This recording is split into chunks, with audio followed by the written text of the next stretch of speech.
बच्चों आज हम लोग बात करेंगे optimum choice of the consumer, that means consumers equilibrium with the help of indifference curve analysis. इसके पहले हम लोगों ने यूटिलिटी एनालिसिस की हेल्प से कंज्यूमर्स इक्विलिब्रियम निकाला है। आज हम लोग बात करेंगे इंडिफरेंस कर्व की सहायता से एक कंज्यूमर का इक्विलिब्रियम, उसका संतुलन किस प्रकार निकाला जाता है। बच्चों कंज्यूमर्स इक्विलिब्रियम निकालने की कंडीशंस, क्या शर्तें हैं, यानी कि कोई भी उपभोक्ता कब संतुलन की स्थिति में पहुंचेगा। There are 2 conditions of consumers equilibrium. Condition number 1 क्या है, पहली शर्त क्या है, MRS XY must be equal to PX upon PY, यानी कि MRS क्या है, marginal rate of substitution. XY क्या शो कर रहा है कि कंज्यूमर अगर X की एक एडिशनल यूनिट, एक अतिरिक्त इकाई खरीदना चाहता है तो वह Y का कितना मात्रा सेक्रीफाइस करने को, त्यागने को तैयार है, उसको हम कहते हैं मार्जिनल रेट ऑफ सब्स्टिट्यूशन। यानी कि वह Y के प्लेस पर X को कितने अमाउंट में सब्स्टिट्यूट कर रहा है, वो कहलाता है MRS। तो MRS क्या होता है, slope of indifference curve, IC indifference curve. Indifference curve का स्लोप किसके बराबर होना चाहिए, PX अपॉन PY, और PX अपॉन PY क्या होता है, स्लोप ऑफ बजट लाइन, या बजट लाइन को हम प्राइस लाइन भी कहते हैं। तो हम कह सकते हैं कि एक कंज्यूमर इक्विलिब्रियम की कंडीशन में उस समय होगा जबकि नंबर 1 क्या होना चाहिए, इंडिफरेंस कर्व और प्राइस लाइन या बजट लाइन एक दूसरे के टेंजेंट होने चाहिए। टेंजेंट यानी कि स्पर्श करते हुए होने चाहिए।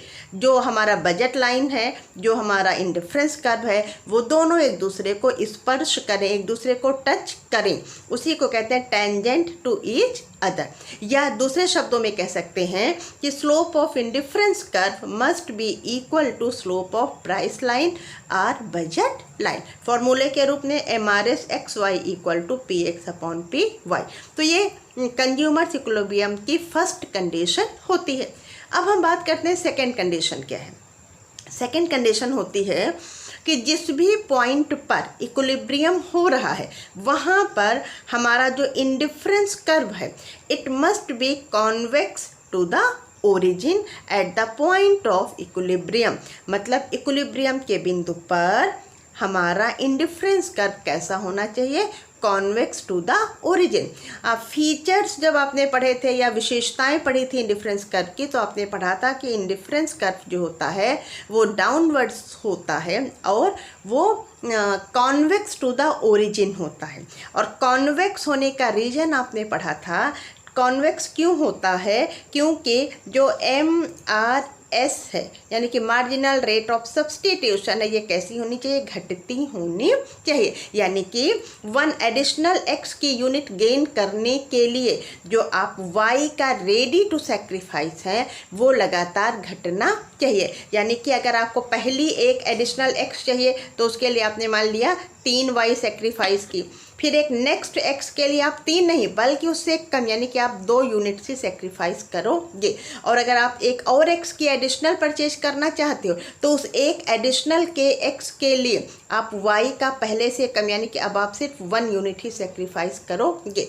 अगर आप एक और एडिशनल X की चाहते हो तो आप Y की 1 से कम यानी कि अब आपने 0.5 यूनिट ही सेक्रीफाइस किया। तो यानी कि MRS हमारी क्या है, लगातार घटती होनी चाहिए। तो ये 2 कंडीशंस होती हैं कंज्यूमर के इक्विलिब्रियम की। बच्चों अब हम इसे चित्र की सहायता से स्पष्ट करेंगे। Explanation with the help of diagram.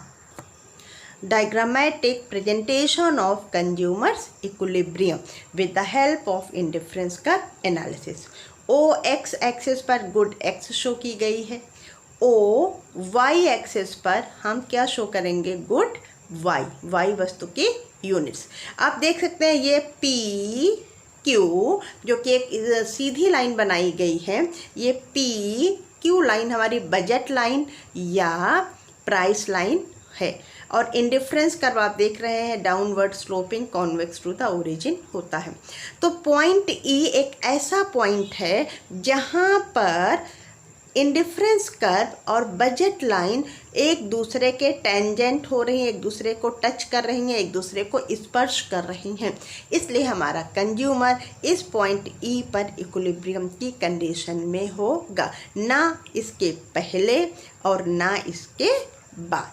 आप देख सकते हैं आपने बजट लाइन जब पढ़ी थी तो आपने पढ़ा था कि कोई भी कंज्यूमर अपने ट्रायंगल ओ पी क्यू के अंदर हो सकता है या कंज्यूमर अपनी बजट लाइन के किसी पॉइंट पर हो सकता है। देखिए कंज्यूमर इस ट्रायंगल और इस बजट लाइन के बाहर के किसी भी पॉइंट को अटेन नहीं कर सकता है।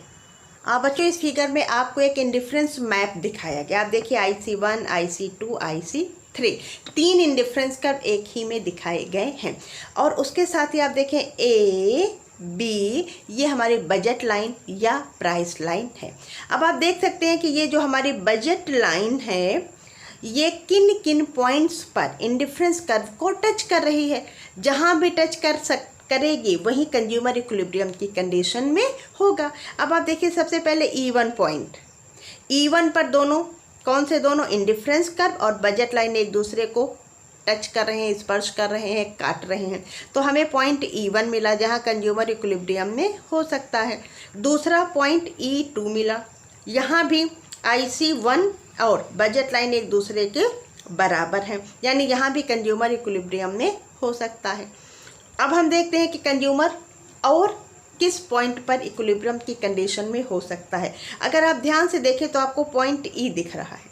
पॉइंट ई पर क्या है, बजट लाइन और IC2 दोनों एक दूसरे के बराबर हो रहे हैं, यानी कि यहाँ भी कंज्यूमर इक्विलिब्रियम की कंडीशन में हो सकता है। अब आप यहाँ देख सकते हैं कि 1 2 3 पॉइंट्स ऐसे हैं जहाँ पर कंज्यूमर इक्विलिब्रियम की कंडीशन में हो सकता है। अब आप देखो एक और आपको पॉइंट E3 दिख रहा है जो कि हमारे IC3 इंडिफरेंस कर्व पर स्थित है, इस पॉइंट पर। अब आप ये देखें कि क्या कंज्यूमर E3 को ले सकता है। जैसे आपने देखा E1 को परचेज कर सकता है, E को भी परचेज कर सकता है, E2 को भी परचेज कर सकता है। क्यों? क्योंकि ये तीनों ही पॉइंट उसके बजट रेंज के अंदर ट्रायंगल OAB के रेंज में आ रहे हैं, तो ये तीनों ही वो ले सकता है। लेकिन क्या E3 पॉइंट, क्योंकि ये बजट रेंज के बाहर आ रहा है, नॉन फीजिबल रेंज में आ रहा है, तो इस पॉइंट को कंज्यूमर नहीं ले सकता है। तो ले किसको सकता है, E1, E और E2 को। अब समस्या यह है कि तीनों में से वो ले किसको। आपने पढ़ा है मोनोटोनिक प्रेफरेंस, तो मोनोटोनिक प्रेफरेंस का इस्तेमाल कंज्यूमर करेगा और कंज्यूमर E1 और E2 की तुलना में पॉइंट E को मोनोटोनिक प्रेफरेंस देगा। क्यों? क्योंकि आप देख सकते हैं कि जो हमारा पॉइंट E1 है या हमारा पॉइंट E2 है, ये दोनों कहाँ लाई कर रहे हैं, IC1 पर, जबकि पॉइंट E हमारा कहाँ है, IC2 पर। तो और आप जानते हैं कि जो हमारा IC2 है वो हमें हायर लेवल ऑफ सेटिस्फैक्शन देगा इन कंपैरिजन टू IC1। तो इसलिए कंज्यूमर IC1 पर नहीं बल्कि IC2 पर स्थित पॉइंट E पर इक्विलिब्रियम की कंडीशन में रहेगा, क्योंकि जो हमारा E पॉइंट है वो E1 और E2 की तुलना में higher level of satisfaction consumer को प्रोवाइड करवा रहा है, क्योंकि वह एक हायर लेवल ऑफ सेटिस्फैक्शन वाले इंडिफरेंस कर्व पर शो हो रहा है।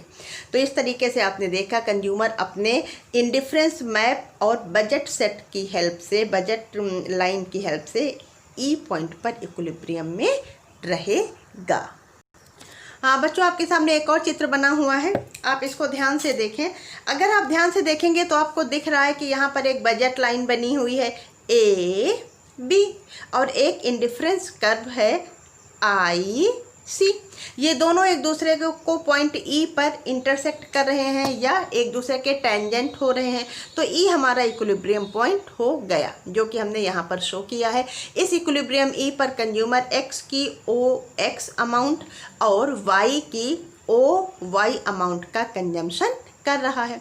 और इक्विलिब्रियम की इस कंडीशन, ये क्यों इक्विलिब्रियम का पॉइंट है, क्योंकि यहाँ पर हमारी इक्विलिब्रियम की जो पहली कंडीशन थी क्या, M R S X Y equals to P X upon P Y, या ये क्या है, slope of indifference curve must be equal to slope of budget line. P X upon P Y को हम बजट लाइन का slope कहते हैं और एम आर एस को हम आई सी का स्लोप कहते हैं। तो ये दोनों बराबर होने चाहिए और यहाँ पर दोनों बराबर हो रहे हैं, दोनों एक दूसरे को टच कर रहे हैं, स्पर्श कर रहे हैं, टेंजेंट हो रहे हैं। अब हम देखते हैं कि कंज्यूमर का ये जो आई सी है, इंडिफरेंस कर्व है, यहाँ तो इक्विलिब्रियम हो गया, ये दोनों बराबर हो गए, लेकिन यहाँ से लेकर यहाँ तक, इंडिफरेंस कर्व की शुरुआत से लेकर इक्विलिब्रियम तक क्या स्थिति है, यहाँ पर क्या होगा, ये स्थिति देखने को मिलेगी, यानी कि M R S X Y is greater than P X upon P Y, यानी कि यहाँ पर कंज्यूमर का M R S marginal rate of substitution क्या होगा, ज़्यादा होगा, किसकी तुलना में, प्राइस रेशियो की तुलना में, यानी कि मार्केट में जितनी प्राइसेस हैं उसकी तुलना में कंज्यूमर ज़्यादा प्राइस देने को तैयार हो रहा होगा, यानी उसके लिए एक्स कमोडिटी जो है वो ज़्यादा इम्पॉर्टेंट है। तो इस कंडीशन में वो क्या करता है, he will take more of good X, वो एक्स की और ज़्यादा परचेज करने को तैयार हो जाएगा। यानी कि इक्विलिब्रियम पर दोनों बराबर हैं, लेकिन इक्विलिब्रियम से पहले क्या है, M R S X Y greater than P X upon P Y, और इक्विलिब्रियम के बाद में क्या हो रहा है, बाद में क्या है, M R S X Y is less than P X upon P Y, यानी कि ई से लेकर नीचे तक में क्या स्थिति है, ये स्थिति देखने को मिलेगी। और आप जानते हैं इक्विलिब्रियम सिर्फ और सिर्फ कहाँ है, यहाँ है, यानी कि कंज्यूमर ना तो अधिक समय तक यहाँ रहेगा ना अधिक समय तक यहाँ रहेगा, फाइनली उसे यहाँ आना है।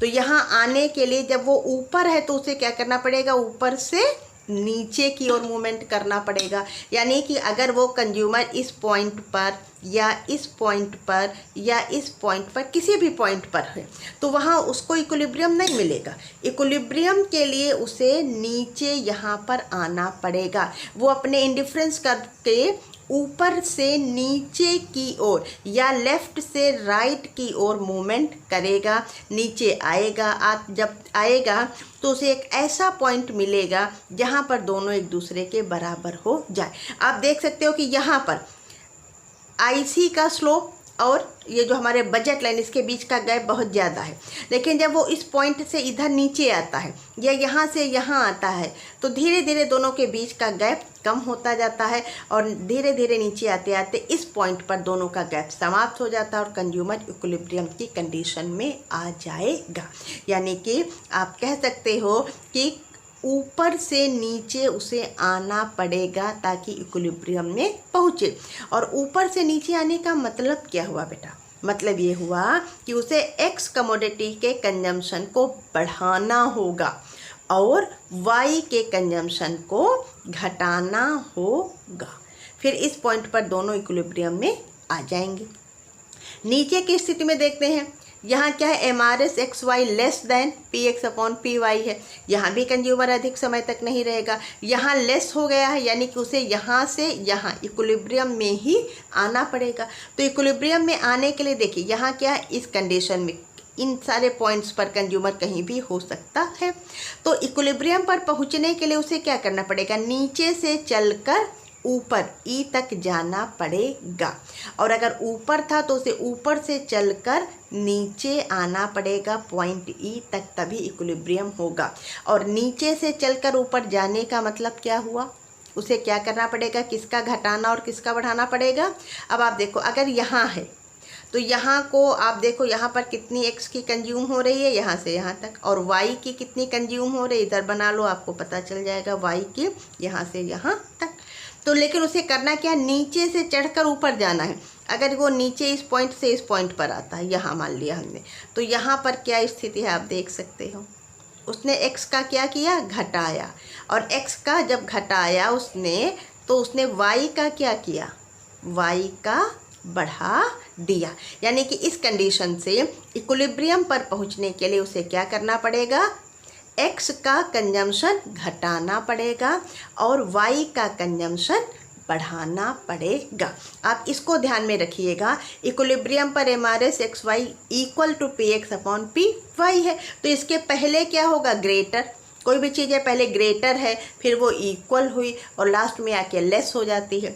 ऊपर से नीचे आना पड़ता है इक्विलिब्रियम के लिए, और नीचे से ऊपर जाना पड़ता है। और ऊपर से नीचे आने का मतलब क्या है, एक्स का कंजम्पशन बढ़ाओ, वाई का कंजम्पशन घटाओ, और नीचे से ऊपर जाने का मतलब क्या हुआ, एक्स का कंजम्पशन घटाओ और वाई का कंजम्पशन बढ़ाओ। तो इस तरीके से इक्विलिब्रियम की कंडीशन में कंज्यूमर ई पॉइंट पर ही होगा, ना यहाँ ना यहाँ।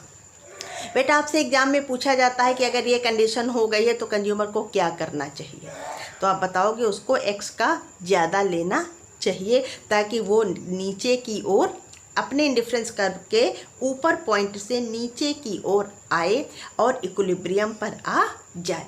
कई बार पूछा जाता है कि नीचे वाली कंडीशन हो गई, अब कंज्यूमर को क्या करना चाहिए। तो आपको पता है ये नीचे की कंडीशन है, नीचे है तो उसे क्या करना पड़ेगा, ऊपर जाना पड़ेगा। इंडिफरेंस कर्व पर इक्विलिब्रियम यहाँ है तो वो यहाँ से मूवमेंट करके यहाँ आए, और यहाँ से मूवमेंट का मतलब क्या है, एक्स का घटाओ वाई का बढ़ाओ। तो इस तरीके से इक्विलिब्रियम सिर्फ और सिर्फ इसी पॉइंट पर होगा, ना पहले ना बाद में। ओके बच्चों, थैंक यू।